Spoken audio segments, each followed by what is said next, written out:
अगर आपके घर पे इन्वर्टर स्प्लिट एसी लगा हुआ है तो इन्वर्टर स्प्लिट एसी में 5 तरह का सेंसर लगा हुआ होता है और सभी सेंसरों का काम अलग अलग होता है। किसी कारण से कोई भी सेंसर अगर ख़राब हो जाता है तो उसमें प्रॉब्लम क्या हो सकता है, इस वीडियो के थ्रू आपको पता चलने वाला है। सबसे पहले आपको ये समझना है कि इंडोर यूनिट में कितने सेंसर लगे हुए होता है। तो इंडोर यूनिट में भाई नॉर्मली 2 सेंसर लगे हुए होते हैं।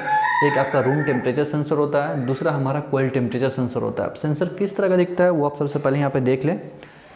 इस तरह का सेंसर नॉर्मली आपको देखने को मिल पाएगा एसी में, और कुछ इस प्रकार से लगा हुआ आपको देखने को मिल पाएगा। ठीक है, ये दोनों सेंसर का काम अलग अलग होता है। नॉर्मली स्प्लिट एसी जो हमारा रहता है, इन्वर्टर एसी, उसमें 5 तरह का सेंसर लगा हुआ रहता है। 2 हमारे इंडोर यूनिट पे रहता है और 3 हमारा आउटडोर यूनिट के पास लगा हुआ रहता है। तो इंडोर यूनिट में जैसे कि मैंने आप लोग बताया 2 सेंसर लगा हुआ रहता है, एक रूम टेम्परेचर सेंसर, दूसरा हमारा कोयल टेम्परेचर सेंसर।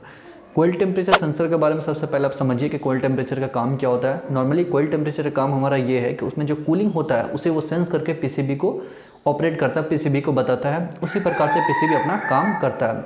किसी कारण से मान के चलिए कि गैस लीकेज हो गया है, स्प्लिट एसी जब आपका इंस्टॉलेशन हो रहा था उस समय किसी कारण से नट वगैरह प्रॉब्लम, मतलब अच्छे तरीके से वो टाइट वगैरह नहीं हो पाए, किसी कारण से वो लीक हो गया। अब क्या होगा, गैस जब कम होगा तो ओवर आई जमेगा कूलिंग कोयल के पास। जब कूलिंग कोयल के पास आपका ओवर आई जमेगा तो कूलिंग कोयल में ही सेंसर वो लगा रहता है आपका कोयल सेंसर, तो वो सेंस कर लेगा कि इसमें गैस लीकेज का प्रॉब्लम आ रहा है, ओवर आई जम रहा है, तो वो डायरेक्ट वो सेंस करके पीसीबी को बताएगा कि इसमें ओवर आई जम रहा है। तो पीसीबी सेंस करने के बाद नॉर्मली आपका इंडोर यूनिट का जो डिस्प्ले होता है उसमें आपको एरर कोड शो कर देगा कि इसमें आपका गैस लीकेज का इशू आ चुका है। तो बेसिकली सेंसर का हमारा काम यही रहता है, कोयल सेंसर का, वो आपका जो कूलिंग कोयल में ओवर आइस जमता है तो उसको वो सेंस करके पीसीबी को ऑपरेट करता है और पीसीबी हमारे डिस्प्ले में मेंशन कर देता है कि इसमें गैस लीकेज हो चुका है। तो इस तरह से हमारा कोयल टेम्परेचर सेंसर काम करता है। अब हम लोग बेसिकली बात कर लेते हैं रूम टेम्परेचर सेंसर के बारे में, जो कि हमारे इंडोर यूनिट में ये भी लगा हुआ होता है। तो रूम टेम्परेचर सेंसर का बेसिकली ये काम होता है कि हमारे रूम के टेम्परेचर को सेंस करना। अब एग्जाम्पल में हम मानते हैं कि आप मान के चलते एसी को यूज़ कर रहे हैं और 22 में आप सेट कर दिया, मतलब 22 डिग्री पे आप टेम्परेचर को सेट कर दिया। आप चाह रहे हैं कि हमारे रूम में जो कूलिंग हो वो 22 डिग्री कूलिंग रहे। ठीक है, बढ़िया टेम्परेचर से, मतलब बढ़िया आप सेट किए हुए कि 22 डिग्री नॉर्मली अच्छा होता है, बहुत ज़्यादा ये कम नहीं, बहुत ज़्यादा नहीं है, लेकिन नॉर्मली अगर आप 22 डिग्री पे सेटअप किए हो तो अब क्या करेगा, आपके एसी के उस तरह से रन करेगा इन्वर्टर से कि आपका 22 डिग्री टेम्परेचर को रूम में लेकर के आना। अब जब 22 डिग्री टेम्परेचर आपके रूम में बन जाएगा तो आपका जो कोई आपका रूम टेम्परेचर सेंसर है वो सेंस कर लेगा कि यहाँ पर आपका 22 डिग्री टेम्परेचर आ चुका है। अब क्या करेगा, टेम्परेचर वो पीसीबी को बताएगा कैसे आपका टेम्परेचर इतना आ चुका है। तो अब वो क्या करेगा, पीसीबी आपका कंप्रेसर को ऑपरेट करेगा। कंप्रेसर में जो स्पीड रहता है उस स्पीड को ऑटोमेटिक डाउन कर देगा, कम कर देगा, और रूम में जो कूलिंग रहेगा वो आपका मेंटेन होते रहेगा। अब कभी भी आपका रूम में टेम्परेचर ऑटोमेटिक जब बढ़ेगा तो आपका कंप्रेसर फिर से स्पीड में वो रन करने लगेगा। सब ये जो काम हो रहा है वो आपका सेंसर काम कर रहा है, वो पीसीबी को ऑपरेट कर रहा है, पीसीबी कंप्रेसर को ऑपरेट कर रहा है। इस तरह से आपका रूम टेम्परेचर सेंसर काम करता है। तो इस चीज़ को अपना माइंड में रखना है कि आपका कोयल टेम्परेचर का काम क्या रहता है और रूम टेम्परेचर सेंसर का काम क्या रहता है। तो इंडोर यूनिट का टेम्परेचर के सेंसर के बारे में आपको पता चल चुका है।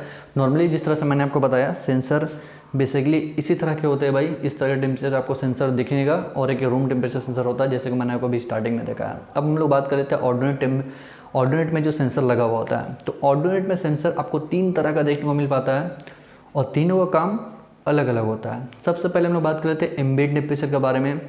एम्बिएंट टेम्परेचर नॉर्मली आपको पता होगा, जब हम लोग एसी परचेज करने जाते हैं तो हम लोग ये देखते हैं कि इसका एम्बिएंट टेम्परेचर कितना है।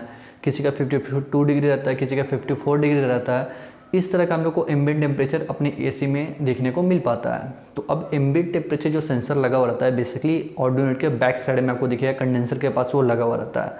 वो बाहर के तापमान को सेंस करता है, सेंस करने के बाद अपने पीसीबी को ऑपरेट करवाता है। उसी हिसाब से आपका फैन का स्पीड और कंप्रेसर का स्पीड बढ़ता और घटता है। एग्जाम्पल में हम लोग मानते हैं कि आपका एम्बिएंट टेम्परेचर 46 डिग्री है, मतलब बाहर का तापमान 46 डिग्री है, तो वो सेंसर क्या करेगा, पीसीबी को ऑपरेट करेगा कि बाहर का तापमान बहुत ज़्यादा है, तो वो क्या करेगा, पीसीबी कंप्रेसर को ऑपरेट करेगा और आपका कूलिंग फास्ट होगा। जितना बाहर का तापमान ज़्यादा होगा उतना कूलिंग रूम में फास्ट होगा। अगर किसी कारण से बाहर का तापमान थोड़ा कम होता है, नॉर्मली ठंडा वाला मौसम होता है, तो सेंस करने के बाद सेंसर वो कंप्रेसर की स्पीड को थोड़ा स्लो करेगा और उस हिसाब से आपको रूम में कूलिंग देखने को मिल पाएगा। तो एम्बिएंट टेम्परेचर सेंसर का काम यही होता है कि बाहर का तापमान को सेंस करना, उस हिसाब से रूम में कूलिंग प्रोवाइड करना।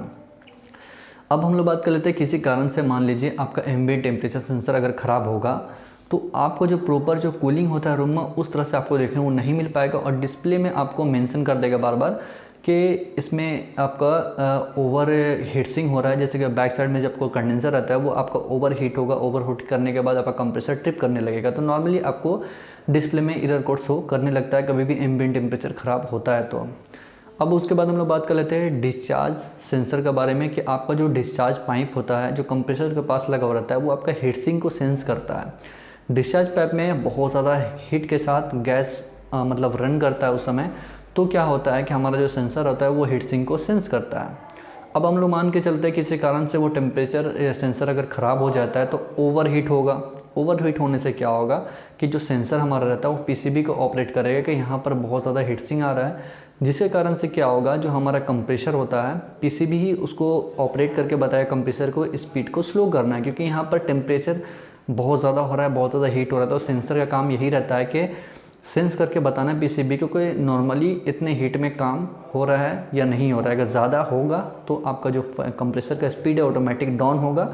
डाउन होने के बाद आपको जो कूलिंग होता है वो थोड़ा सा कम होगा, और जब फिर नॉर्मली आपका टेम्परेचर सेंसर सेंस करके ये बताएगा पीसीबी को कि अब हीट सिंक ठीक है, तो फिर से आपको कूलिंग इंडोर यूनिट में देखने को मिल पाएगा, कंप्रेसर थोड़ा सा फास्ट हो जाएगा। तो बेसिकली काम यही रहता है आपका डिस्चार्ज टेम्परेचर सेंसर का कि उसका पाइप के हीट सिंक को सेंस करता है। अब तो फ्रेंड्स आप समझ गए एम्बिएंट टेम्परेचर का भी और आपका डिस्चार्ज टेम्परेचर का भी काम, और आपका रूम में जो आपका 2 टेम्परेचर रहता है उसका भी काम आप समझ गए।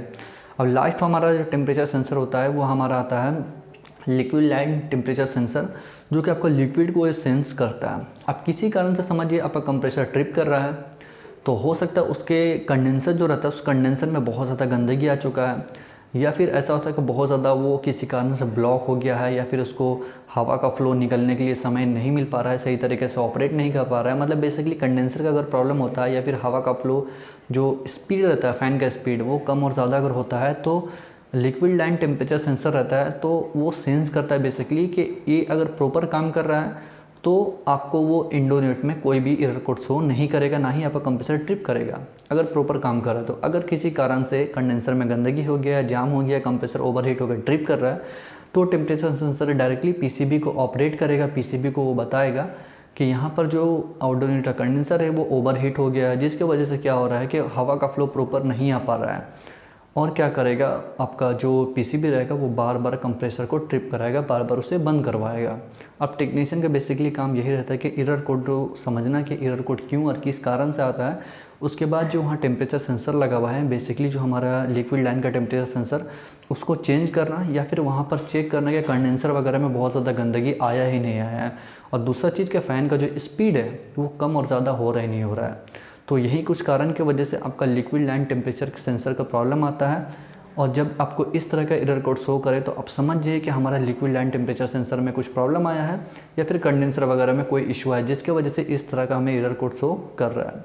तो 5 तरह का यहाँ पर टेम्परेचर सेंसर आपको देखने को मिल पाता है आपके इन्वर्टर एसी में, जो कि 3 आपका आउटडोर में रहता है, 2 आपके इंडोर यूनिट में लगा हुआ रहता है, और सबका काम अलग अलग होता है। और कभी भी इस तरह का प्रॉब्लम आपका आता है तो आप एरर कोड से इजीली समझ सकते हो। सभी इन्वर्टर एसी में और सभी कंपनी में अलग अलग एरर कोड होता है, और कभी भी कोई इशू आता है तो एरर कोड के माध्यम से आप देख करके समझ सकते हो कि इसमें प्रॉब्लम क्या है और इसका सल्यूशन क्या है, आपको सारा चीज़ पता चल जाएगा। ऐसे नॉर्मली आपको समझ में आ गया होगा कि टेम्परेचर सेंसर का काम क्या क्या होता है, और हमारे इन्वर्टर एसी में 5 तरह का टेम्परेचर सेंसर लगा हुआ रहता है।